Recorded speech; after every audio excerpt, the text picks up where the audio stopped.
नमस्कार मित्रांनो, आज आपण लातूर जिल्ह्यातील उदगीर तालुक्यात घडलेल्या एका खूनकांडाबद्दल बोलणार आहोत। ही घटना इतकी धक्कादायक आहे की ऐकून कोणाच्याही अंगावर काटा येईल, कारण हा खून एखाद्या परक्या व्यक्तीने नाही तर एका पतीचा खून त्याच्या स्वतःच्या पत्नीने केला आहे। होय, ही गोष्ट आहे हनुमंत शरणप्पा जनवाडे या साध्या कष्टाळू व्यक्तीची, ज्याला स्वतःच्या संसाराचा, स्वतःच्या पत्नीचा आणि 7 वर्षाच्या मुलीचा आधार होता। पण या संसाराच्या आड लपलेलं होतं एक काळं सत्य।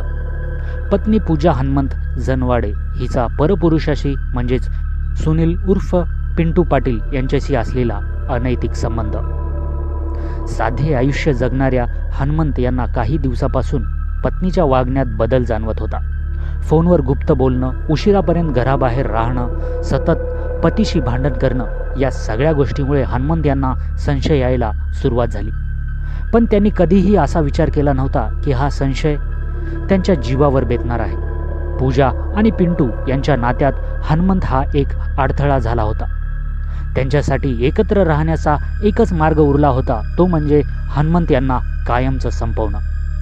मग सुरू झाला खुनाचा कट। पूजानेच प्रियकराला सांगितलं की पतीला आडवा करून टाकायचा। एक दिवस असा आला की ज्या दिवशी हनुमंतच्या आयुष्याचा शेवट झाला। त्या दिवशी हनुमंतच्या डोक्यावर, अंगावर करण्यात आले। ते रक्त माखून जमिनीवर पडले। त्यांच्या डोळ्यासमोर उभी होती त्यांची केवळ एक 7 वर्षाची मुलगी। वडिलाचा जीव जात असताना तिचं लहानसं मन भीतीने, दुःखाने हादरून गेलं। लोकांनी त्यांना तात्काळ रुग्णालयात नेलं, पण उपचारादरम्यान हनुमंत यांचा मृत्यू झाला। या घटनेने संपूर्ण जिल्हा हादरून गेला। पोलिसांनी तपास सुरू केला। सुरुवातीला शंका कुणावर घ्यावी हे अवघड होतं, पण चौकशीत एकामागून एक धक्कादायक सत्य बाहेर येऊ लागले।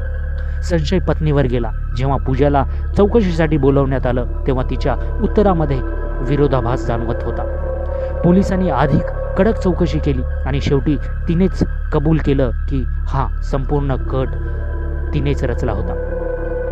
प्रियकर सुनील उर्फ पिंटू पाटील याने प्रत्यक्ष हनुमंत यांचा खून केला आणि त्यामागे पत्नीचाच डावपेच होता। पोलिसांनी लगेचच पूजा आणि पिंटू पाटील या दोघांना अटक केली। त्यांच्यावर गुन्हा दाखल करण्यात आला।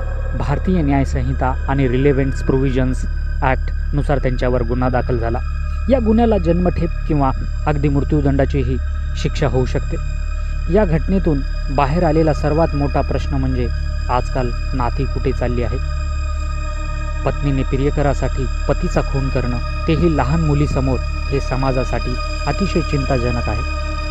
हनुमंत यांच्या मृत्यूमुळे एक निष्पाप बाळ पोरकी झाली। आई तुरुंगात तर वडील कायमचे नाहीसे झाले। तिच्या आयुष्यावर ही घटना कायमचा डाग सोडून गेली। हा प्रकार आपल्याला शिकवतो की आयुष्यात कुठलाही संबंध ठेवण्यासाठी विश्वास, संवाद आणि प्रामाणिकपणा आवश्यक आहे। पण जेव्हा लोभ, स्वार्थ आणि अनैतिक संबंध डोकं वर काढतात तेव्हा संसार उद्ध्वस्त होतो आणि काही वेळ तर जीवसुद्धा जातो। हनुमंत यांच्या बाबतीत नेमकं हेच घडलं।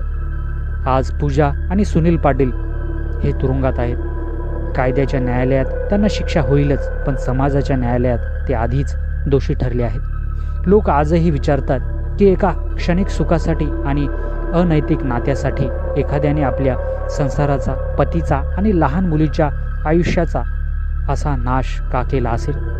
मित्रांनो, या घटनेतून आपण हे लक्षात ठेवूया की चुकीचा मार्ग कधीच सुखद शेवट देत नाही। जे नातं प्रामाणिकपणावर, आदरावर आणि विश्वासावर उभं राहतं तेच टिकतं, आणि जे नातं फसवणुकीवर उभं राहतं त्याचा शेवट असा रक्तरंजित होतो। तर हा होता लातूर जिल्ह्यातील उदगीर तालुक्यातील हनुमंत जनवाडे खूनकांडाचा संपूर्ण तपशील। तुम्हाला हा व्हिडिओ माहितीपूर्ण वाटला असेल तर व्हिडिओला लाईक करा। चॅनलवर नवीन आला असाल तर चॅनलला जरूर सबस्क्राईब करा। भेटूया अशाच पुढच्या व्हिडिओमध्ये। तोपर्यंत नमस्कार।